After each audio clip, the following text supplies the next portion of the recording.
Okay, I'll share my screen so that you can see it is. So, is it visible? Yes. Okay, yes, I'll just keep it down. Uh, Today, we'll just start with the most important part of C programming, that is the functions in C. I think this concept already you have learned in the Python programming, right? So whatever the concept, that concept is same here. Only that Python programming is very rich in the inbuilt functions, or you can say library functions. In C programming, also we have some of the inbuilt the functions. Whatever is the function working, that is similar to that whatever we have seen or you have seen in the Python programming, right? Only here we'll see some kind of syntax on the other part in C programming.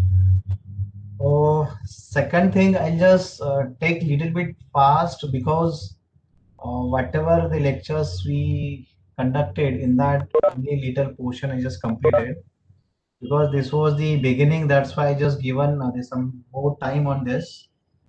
And in syllabus, if you see the syllabus, so only two lectures have been given for complete C programming. But actually, in practical, it is not possible to complete the C programming in two lectures or 2 hours, we can say. But still, we just spend the more lectures. So now I'll just take a little bit fast so that we can cover the whatever the part of your data structure programming. So that we'll see. Okay. So now the functions in C programming. So first we can see obviously what is function. Already you know, you have that idea about what is function and something. Still we'll just take kind of revision here. So a large program can be divided into many subprograms. That subprogram is called as function. Now see, before just going toward this what is function, so first we'll just tell you why it is required, right? So there are many reasons to include this function. That the reason is, we can see, if suppose you are having very big program, and if you are not dividing that big program into number of segments or number of sub programs, it means only one person or a single person have to work on that big program, right? So if suppose that programming is of 10,000 line and it is not having any kind of function or something, so it means only single person have to write that 10,000 line code. He has to compile that program. He has to run that program, right? And if one person is working on a single program, here I'm just telling you a program, but we can say that is a project kind of thing, or we can consider that as a problem. So if we're having very big problem and only one team or one person is working on that same problem, then it will take much time, right? So obviously, if you see any program, whatever program, student programs are there in our college also. So if only one person or one student is working in that program, then it's not possible to complete that program successfully, right? So what we do in that program also, we just prepare small teams and we assign some tasks to all these teams. So every team works individually, and that every team just report to one common person, and that person might be the leader, you can say. And that person just collect the results from all these team, and he or she can present that result, right? So that in that similar way, in programming also, if we divide that problem into number of segments, or we can say if we divide a single program into a number of segments, and if we allow to complete that individual segment to the individual person, so it is very easy to complete that individual segment to that person very easily. That person can run this code very easily. That persons can they compile that code very easily, or also he or she can find out the errors very easily and rectify also, because that program code or program segment is very small. So if anyone is working on small segment, so it's very easy to complete that small segment, right? So in this way, so if that program is divided into a number of the segments, then that each segment we can say or we can call as a function, right? So that is the thing here. So that same statement we have written here, a large program can be divided into many subprograms.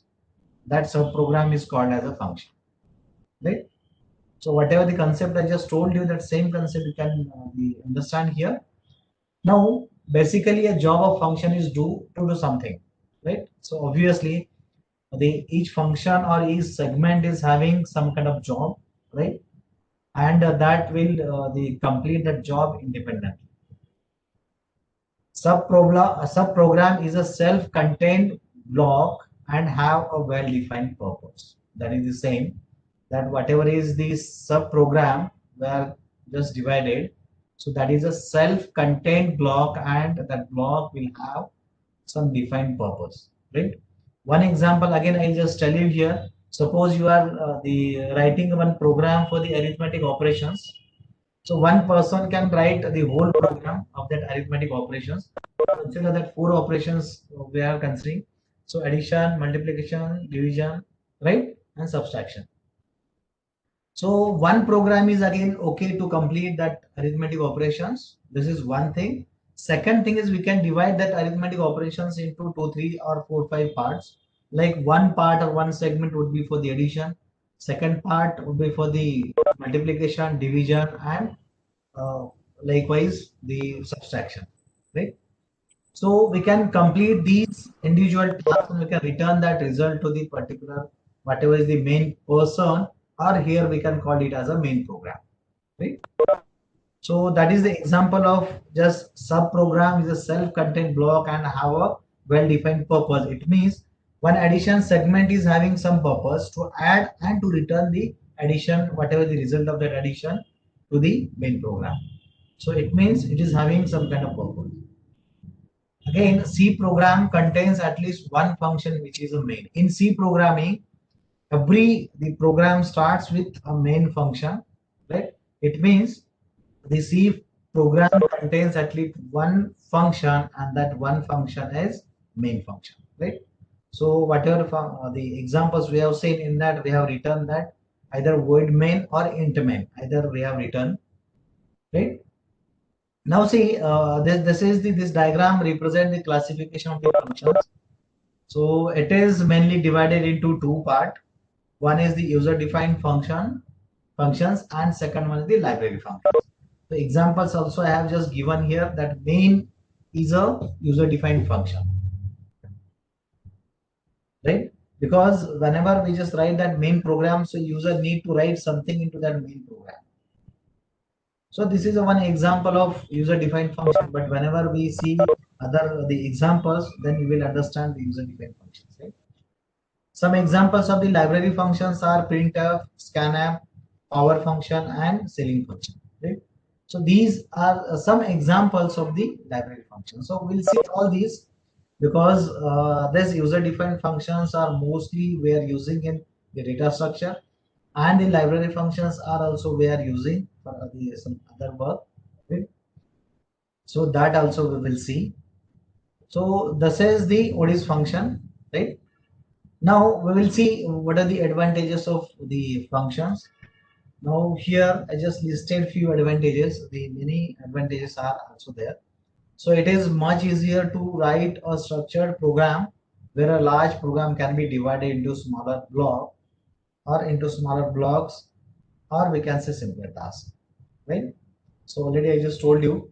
So if we divide that program into small segments, then that becomes very easy, because if your code is very small, then it's very easy to handle that code also. Allowing code to be called many times. Now see here, allowing code to be called many times means, so if we write once that code, then we can call that code multiple times. Say for example, we have written code for addition of two numbers, right? So we can call that addition of two number code many times in a main program or in other functions also. So wherever required, there we can call that addition of two function, two numbers, that function. Because once we write that, so not necessary to write it again in your program. Only you need to call that function. So that is the next. Then easier to read and update. As I said, if it is smaller, then it's very easy to read and update.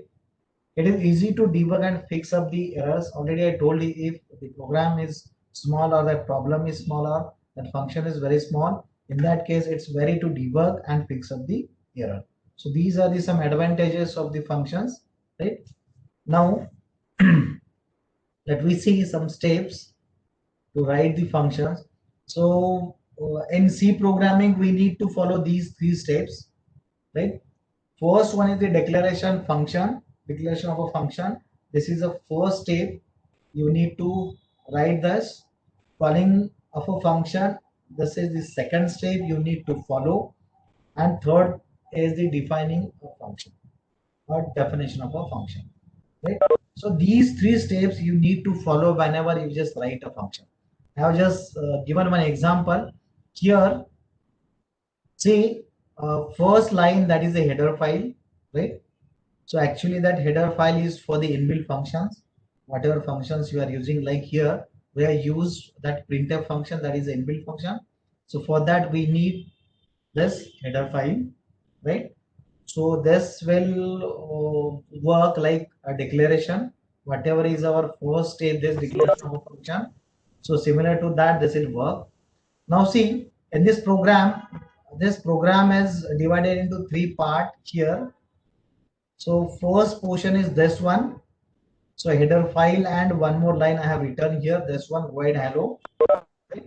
This one part we can say. Second part is this main program. So that main program is starting here and ending here. So this is the main program. And last one is again I have written something over here, right? This one, this opening and closing brace and this line. So this one also I have written something. So again I just tell you in short. See, whatever is this one, hello, void hello, that opening, closing brace and semicolon, this is nothing but the function declaration, or we can say prototype. Right? Now see, why it is required? Because when your compiler runs this code, so when your compiler comes to this point, so at this point that compiler will come to know there is a function like this. There is a function, its name is hello, and it is not returning anything because we have written here void, and it is not accepting any kind of parameter because this is empty. This opening and closing brace is empty.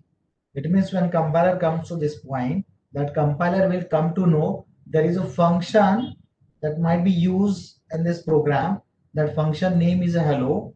It is not returning anything, means it is not having any return type, and it is not accepting any parameter.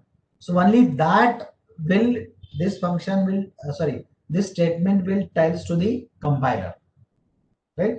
So this is the job of this line only. Now next, this is the main program. In this main program, this hello, opening brace, closing brace and the semicolon, this is a calling statement, right? So you can write this statement number of time in your program. So whenever you just write the same statement in your program, it means you are calling that definition, or we can say that function there. So here if you see this one, so this is a calling statement or calling function. So if you write this one, right? So simply this is the meaning is what we can actually not that the meaning, but actually we can replace whatever is this code instead of this line. Actually not the replacement, just I am just telling you for the understanding. Just understand here, it is not replacing, right? It's calling, but just for the understanding we just understand here. So this line, it means whatever is this code that is replaced over here. This is simply for the understanding. Actually, what is the process here? So when this statement comes, or when compiler comes to this point, it means that compiler will jump from here to here, right? And what before the jumping, whatever is the address of this one, that will be stored into the buffer or memory, right? And that compiler will jump to this point, and then this function will be executed. At the end of this function, that compiler will go back to this point. How that compiler will go back? Because that the address has been stored before the jumping from here to here. So that compiler will go back to that address. Again, it will come here, and then henceforth it will start the execution. Getting? So this is the calling statement. You can see the syntax of calling statement. Now here, okay, I'll just tell you afterward. First, I'll just tell you about the definition. Now the third part, this segment is about the definition, right? So definition is whatever the main purpose that you can define here. In this definition, whatever is your main purpose that you just define here. So what we did here, simply this we printed hello world, right? So it means that program output would be first function program. This is first line. Then second is hello world. Actually, I need to write here new line so that it will accept the two lines, right? So first function program, this will be first line, and the next line would be hello world, right? So this is the you can say working of this function. Now here you just understand here, if you are not returning anything here, so whatever is this same line, you need to copy over here. Only do not put that semicolon, because here that semicolon is here at the declaration statement, that the semicolon is here, but here that semicolon is not here. Now here again, whatever is the name of your function, that should be as it is. Whatever the spelling you have just used here, so that same spelling you just use here, right? And also here also, right? So that name should be same at three places. If something is missing there, so this program will show the error and it will not run that program, right? So these are the three steps to follow whenever you just write the function. You've understood this? So whenever you are just using the function concept, you need to follow these three steps. Actually, there is again other way. You can write this definition, whatever is the definition before this main program, you can write also. If you write this definition before this main program, then in that case, not necessary to write this declaration function or declaration statement, but this is not the good practice to use the function, right? What is the good practice? First write the declaration statement, then calling statement, and then definition. This is the good practice. Don't write this definition before this main function, right? So this was the about the steps to write a function, right? These are the three steps you need to follow. Now next one, we'll see whatever this we have seen, that is the what is function and what are the steps to, or how is the working of the function, right? Now next we'll see the types of function.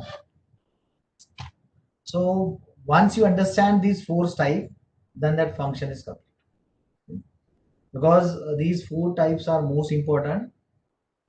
First type here is function with no arguments and no return value. So whatever is the example we have seen, that is the type of your first function with no arguments and no return value, right? So this is the first type. Second type is function with no arguments and a return value, right? So here don't consider this no function with no arguments. This is a complete, and a return value means it is having a return value. This one, or we can say function with no arguments and with return value. Also, you can use here the wording, right? Now third one, function with arguments or argument and no return value. This is the third value, the third type of your function. And that last one is the function with arguments and a return value. So we'll see one by one that examples, then you will understand, right? This one. So first, already I just explained this code here. This code, whatever I just explained, that same code I am just using here. You can see here, function with no arguments and no return value. So that same function or that program I just use here. If you want to see here, today I am just taking this lecture to this window 7. So I am just using the online compiler here, right? So I'll just copy that part over here. Now see, if I run this program, you can see, oh, then see, whenever I just copy this one, I need to think on this quote, because if I copy directly, so it won't work. I need to write this properly, this one, then and then it works. And I'll put here new line.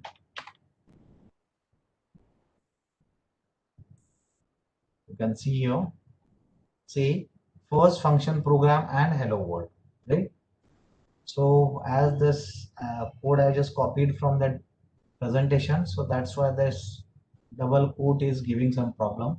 So I need to change that one. So this is your the function with what, no return type and no parameters. You can see here, this void means no return type, and this opening closing brace is empty. That's why no argument. Right? See, if suppose you just use this simply, right? Then will it run? So this means it is having some kind of return value. So you can see here, and say warning, and this also given here, right? As this is the online compiler, that's why it is giving the output, but already that error and that warning has been given here. Warning is what? Warning return type default to int. It means this one is having default return type, that is an integer, right? If you are not putting that type, it means it is having some the return type, that is an integer, right? So that's why we need to provide this void here, right? Now next one is, this is the first type, function with no arguments and no return values. Only here you need to understand the syntax of this statement. This statement, it means in this case you need to write this calling statement in this way, and this definition statement. Actually, whenever you write any function, so whatever the declaration statement, that you just copy as it is over here, so that you will avoid the error, right? Or typographical mistake you can avoid here if you just copy this declaration statement over here and simply remove this semicolon from this, right? Now the next type is function with no argument and a return value. You can see one example I just given here. That example is what? Addition of a two number, right? So what we are doing here, function with no argument, it means your bracket should be empty. We are not passing any argument, but it is having a return value. So you can see in this case you need to write this declaration statement here. So whatever the value you are returning, so that value might be integer, character, or float, any value you can return. Only you just keep in your mind in C programming, so you return only single value, not the multiple values. Because if you see the Python programming, in Python programming multiple values can be returned, but in C programming only single value can be returned. So here this statement indicates there is a function with return type integer and name add, and having no parameters or no arguments, because this one is the empty, right? And same thing what I did here, I've taken one the variable that is C and just simply called this function. See here, if you are having return type, whatever is the return type, if it is integer, so you need this variable as an integer variable. If it is float, then that C will be float. If it is character, then this C will be character. right? And whenever we have a return type, so you need to type in this format, whatever the function calling statement, that you need to write in this format, because whatever is the result, returning result or returned result, that we need to collect in some variable. That's why we need that variable. Here I have used that C variable, right? So this is the important, because this is somewhat confusing. And once I just corrected that result into the C, so simply I am printing the C here. Ready? And whatever the definition of this one I have written here, I just assign these two values 10 and 20 to A and B. Just meant the addition of this A plus B and whatever the result that is being stored into C. And I return this C to this main program, and here in this main program, that C value is being collected into this one. Now here, don't be confused. This C or this C and this C, both are same or both are different. Now you need to understand here, this C and this C both are different. So not necessary to use that symbol only C here and here also. If you are using that C here, so you can use D here or E here or F here, whatever. So that doesn't mean you have the same symbol, it means both are same, right? So this C and this C both are different, and this C is local for this main program only, and this C and also this A and B are the local for this add function. Getting this? And when I just run this program, so that output would be addition is 30.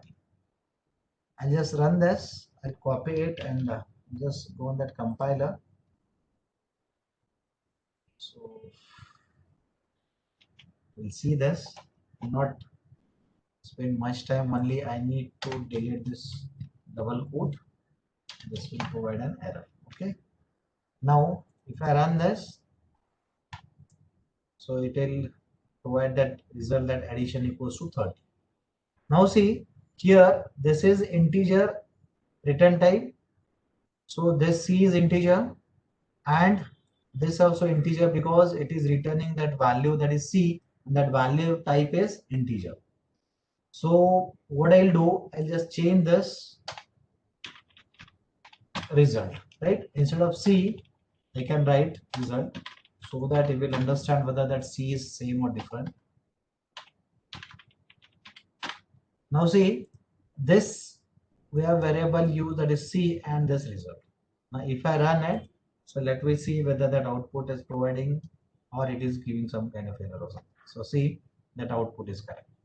It means this result we can use D, E, C, whatever. So you can use over here, because this is the local for this add function. Right? Now next thing is again here, if suppose you are saying this is returning integer value, and if you write this void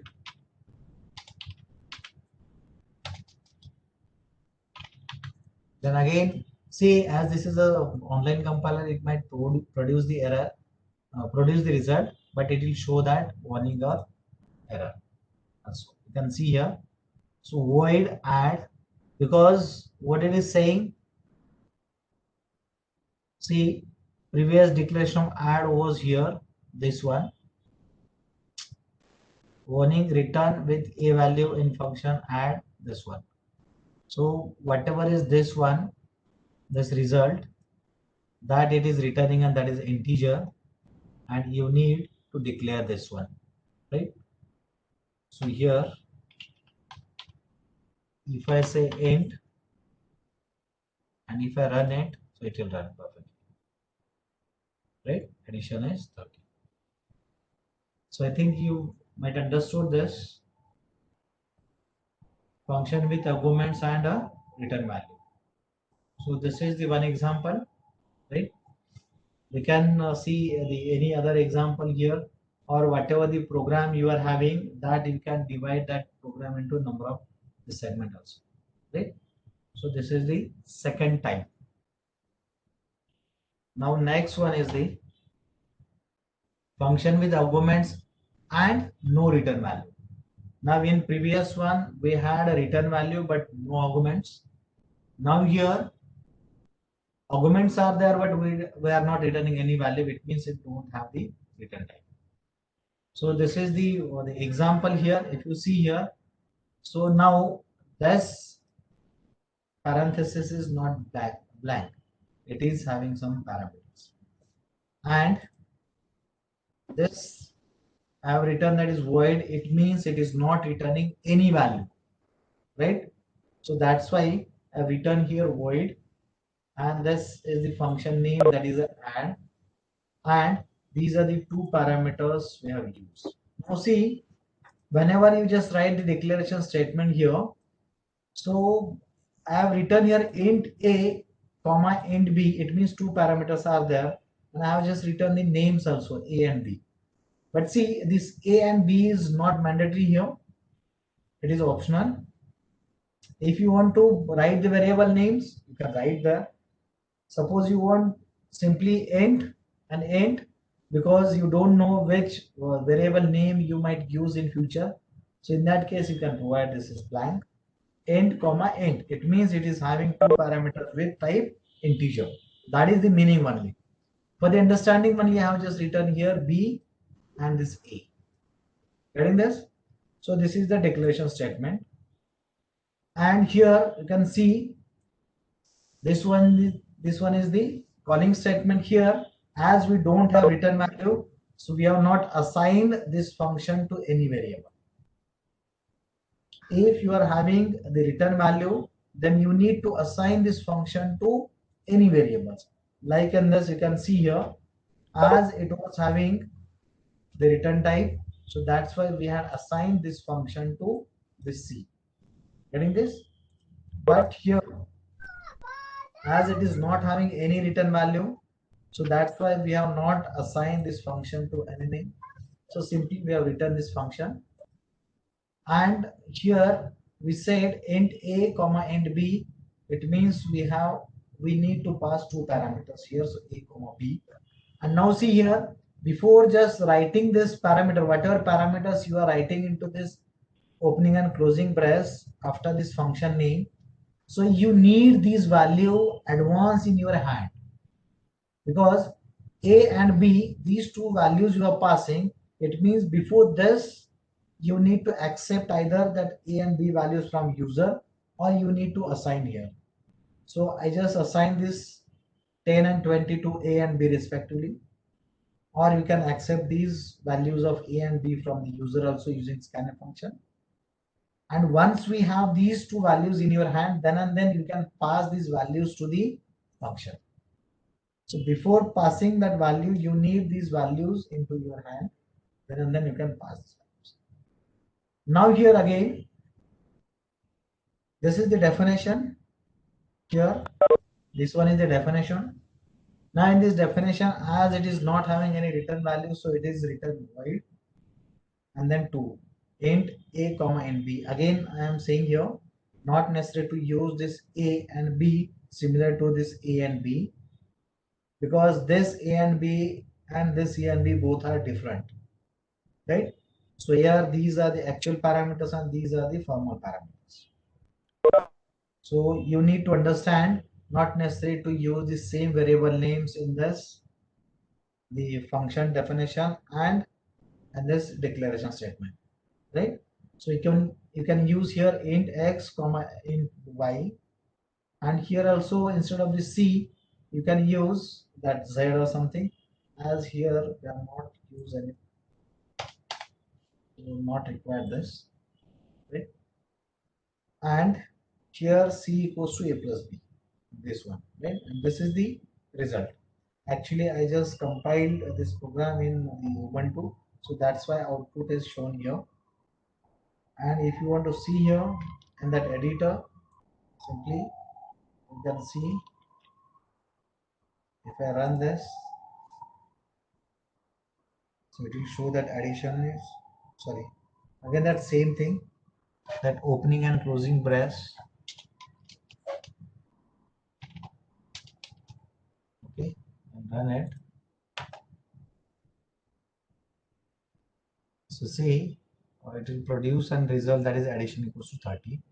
See, as I said, these are the formal parameters. You can use this x and this y and this suppose z, and z equals to x comma y, and this should be z, right? So if you see whatever the variable names I've used in main programs, so these variable names are different in the definition, and here also not necessary to put this also, right? So I'll try to run this and we'll see the result whether it is giving or not. Yeah, so see, you can see that addition equals to 30. It means this is local, x and y, x, y, z are local for this function, and this a and b are the local for this main program. So I think you understand this, right?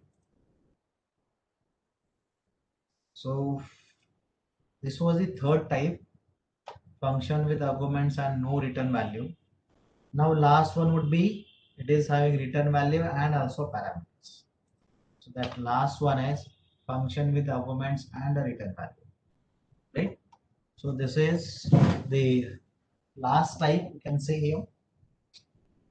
If you see this function declaration or prototype statement, so it is having return type, that is integer return type, and then function name is add, and this function is having two parameters like a and b, but not a and b, you can say two integer parameters here, right? And I have just hard coded that values of a and b like 10 and 20, and c is the variable that I need to use to collect the values of the function, because here this function is having return type, right? It means it is returning some value, and whatever is that return value I need to collect in some variable. So that's why I have just used here c variable, right? And just pass this a and b values. It means instead of a you can say 10, instead of b you can consider 20. So these two values we are passing to this add function, then compiler will come here. So a is 10, b is 20, and here one local variable that is being used, that is the c. So in that c we are assigning the result of a plus b, and here whatever the result of that a plus b, that result is actually 30. So this result will be returned to this add function, and that result is collected in this main program in c variable, right? And once we have that value of result into this c variable, then I can print this value of c using this statement. So whatever is the result, that is addition equals to 30. So it is given here output. If you see here, addition equals to 30. Again here, as I said, so this int a and int b. So a and b is not required here. Simply you can write int comma int, because this statement only represent the return value, function name, and parameters with type, right? Not the variables here. Like int comma int, if you write, so that is again type. So this is the function with arguments and a return value. If you want to see that output, then again I just paste over here. Again I need to delete this. If I run this, you can see that addition equals to 30. See, addition equals to 30. So here, this is return type, these are the parameters, right? With return type and with argument or arguments. There might be a single argument or multiple arguments, right? Only here, whatever is this syntax, that same syntax you just use here, and with respect to this syntax, you need to pass these parameters. Then it will perform the required operations into this function. Right? Now see, If I write again here something like z equals to add a comma b, as I said, we can call that function number of times in your program. So suppose here I am calling this function for 2 times, right? And if I say here again, I'll say here add 1 and I'll say here add 2% d, right? And here I'll say z. So it means that same definition I have just called here 2 times. I'm just printing the result for you. Getting this? So let me see whether that addition, what is result, whether it will be printed 2 times over. You can see here.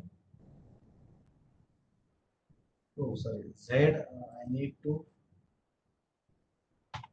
play here. Okay.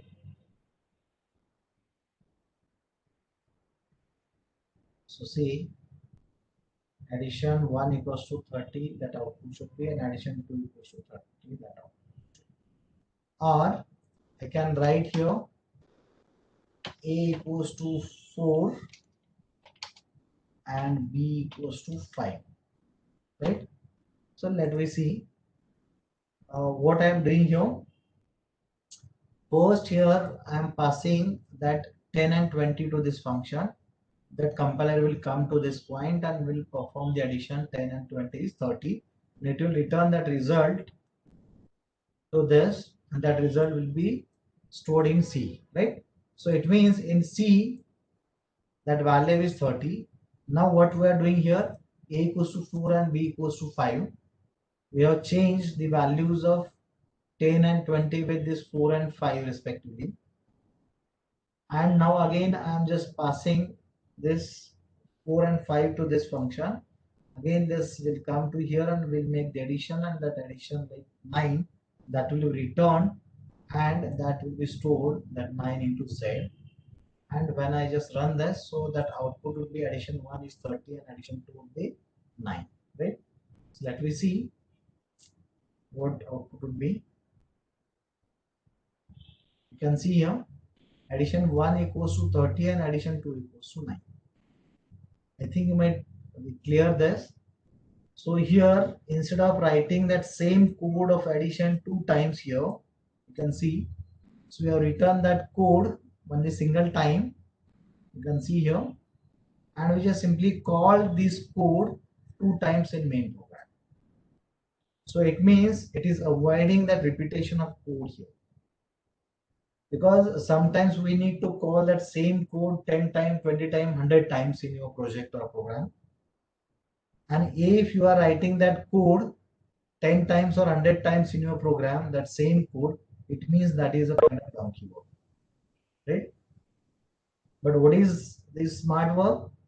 You can write that code single time, and simply that code you can call whenever it is required, right? So this will minimize the number of lines also. So that's why this function is most important. So you can see this is the difference of this. So this was the example of what the function with arguments and a return value. So I think these 4 types we have seen. Oh, time, okay. We have 5 minutes. So if you are having any doubt in this function, you can ask me. Otherwise, we'll just go for one small part, so that I'll take it and I'll stop you. So any query in this function part? Anything? If you are having any kind of query, you can ask me.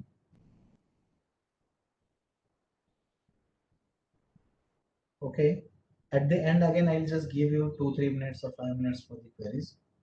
So now, one point that I just wanted to take, that is local variables, global variables, and static variables, right? So here, first I'll just take the local variable and global variables. Then we'll go for the static variables. So static variable is somewhat different concept that I will take separately. Only here I'll just take first local and global variables, right? Now see, whatever the functions we have seen, these consider this example. So in this example, whatever the variables I have just used inside the functions, like in main function and in this add function, right? Sorry. So this A, B, and C, these are the local for this main, and here also this C is a local for this add.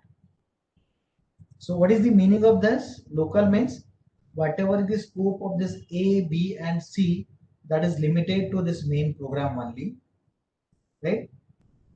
And here also whatever the scope of this C, that is limited to that add only, right?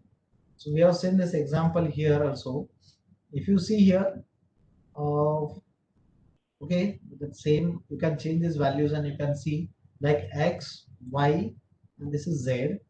So whatever the scope of that Z, that would be limited to this one. We cannot use that Z outside of this add function, actually without declaration. Here also, whatever is the A, B, C, so these we cannot use outside of your function without declaration. Because if you are using the declaration, it means you are redefining that variable, and that would be either local or global there. So here, whatever the value of 10, that value of 10 is not valid inside of this add function. Actually, we are passing this, that's why it is working here. If you are not passing, so that value of A will not be workable into this add function, right? So it means it is a local. So in your mind, you just consider ki whatever variable you are declaring inside the function, that main is also function. So if you declare that variable inside the function, it means that is a local for that function. So which one would be the global then? If we declare that variable before main, or we can say after the header files or the function declaration, so that will be treated as a global variable. And that global variable we can use anywhere into your program. Once you declare that variable as a global, then you can use that variable anywhere into the program. One example you can see here, the one that example of currency you can say.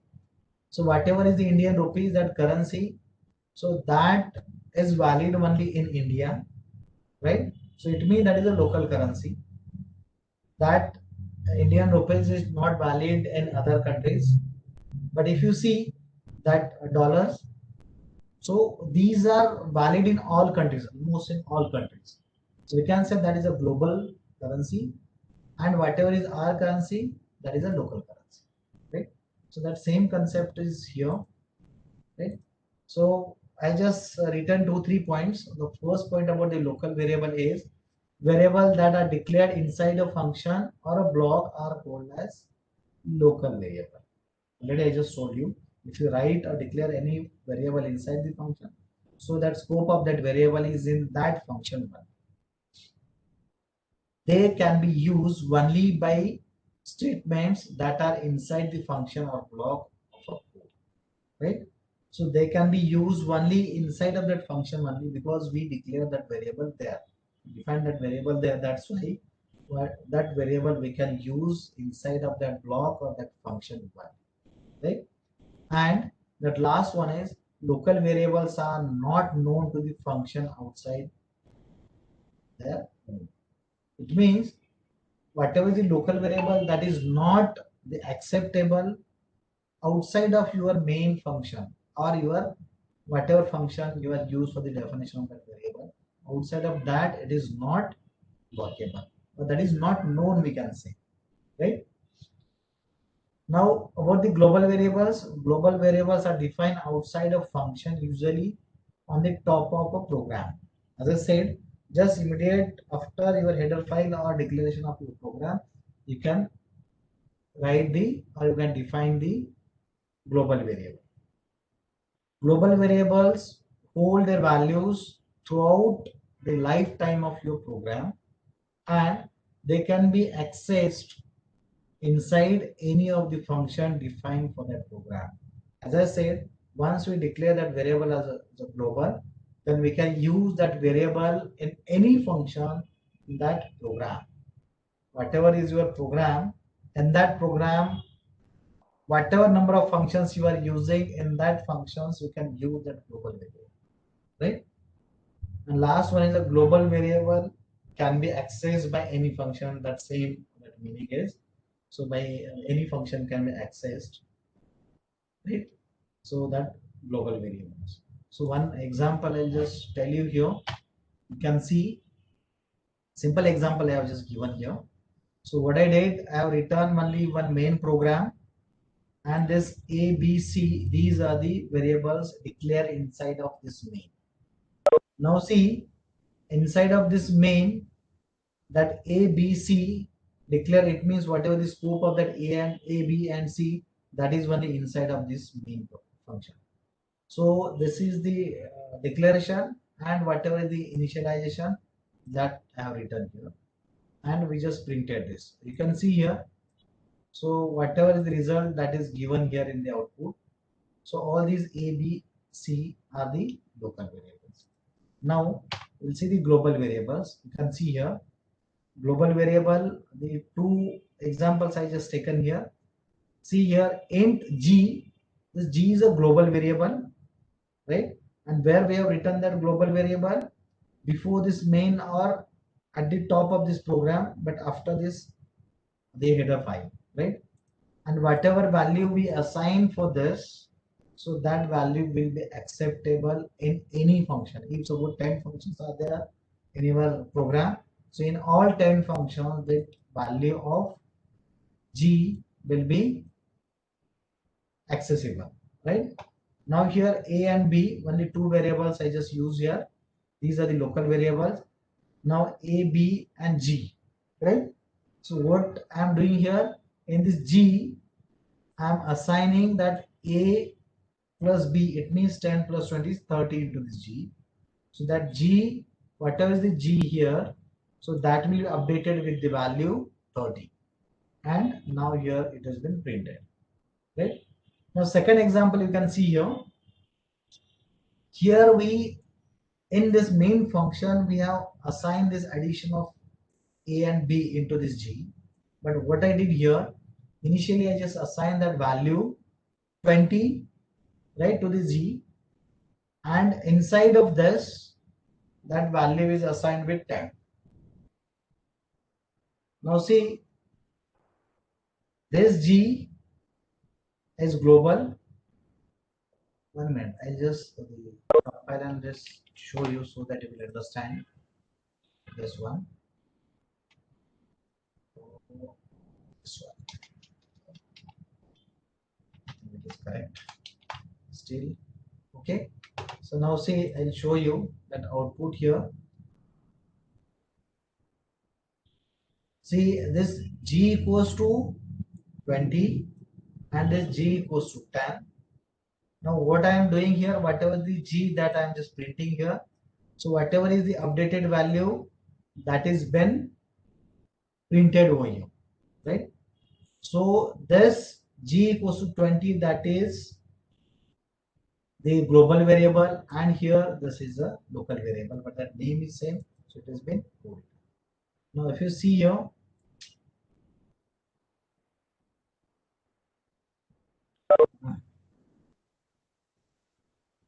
in this slide, suppose one more functions we have into this.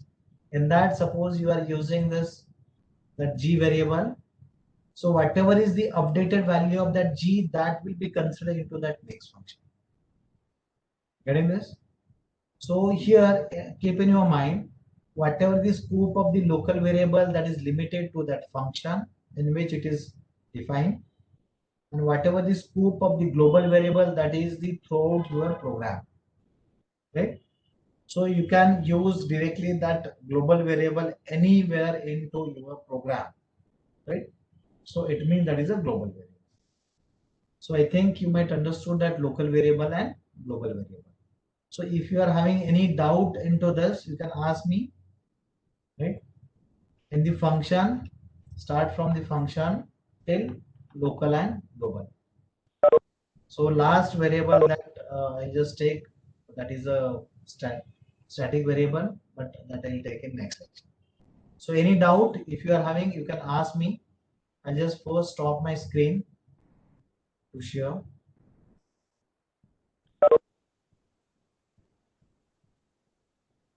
Wait.